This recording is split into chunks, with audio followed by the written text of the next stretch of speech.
রাজ্যে এসআইআর এর কাজ খতিয়ে দেখতে এসেছেন বিশেষ পর্যবেক্ষকদের দল। আসানসোলের এসআইআর সংক্রান্ত বিশেষ বৈঠক করেন স্মিতা পান্ডে। বৈঠকে উপস্থিত ছিলেন ইআরও, এসডিএম সহ একাধিক প্রশাসনিক আধিকারিকেরা। দক্ষিণ দিনাজপুরে এসআইআর এর কাজ খতিয়ে দেখেন অবজারভার অশ্বিনী কুমার যাদব। পাশাপাশি বর্ধমানে জেলা শাসকের দপ্তরে বৈঠক করেন বিশেষ পর্যবেক্ষক সুব্রত গুপ্তা।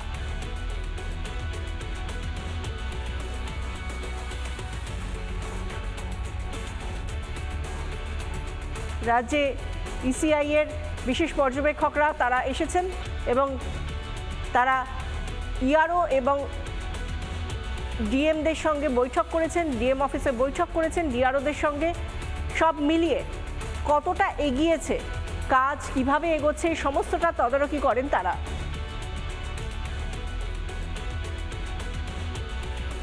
ইয়ারোদের সঙ্গে বসলাম, ইয়ারোদেরও আমরা অনেক যেগুলো ইস্যু ছিল, সাজেশন ছিল কি আছে, এবং আমরাও বলেছি যে মানে সমস্ত পার্টিদেরকে বলেছি যে they should actively participate in this process. যেখানে যেখানে কমপ্লেন আছে স্পেসিফিক কমপ্লেন দিলে ইআরও কে স্পেসিফিক কমপ্লেন দিলে ভালো।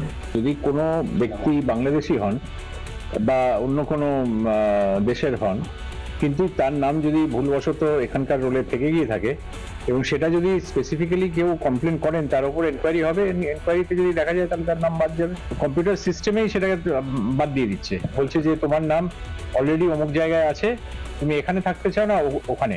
তো অ্যাকর্ডিংলি ওনার যেটা চয়েস, উনি যদি এখানে রাখতে চান ওনার নাম, তাহলে এখানে উঠবে, অন্য জায়গায় ডিলিট হয়ে যাবে অটোমেটিক্যালি।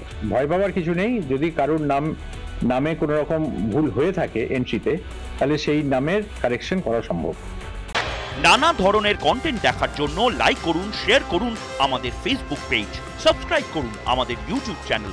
পাশাপাশি অন্যান্য ব্রেকিং নিউজের জন্য অবশ্যই চোখ রাখুন রিপাবলিক বাংলায়।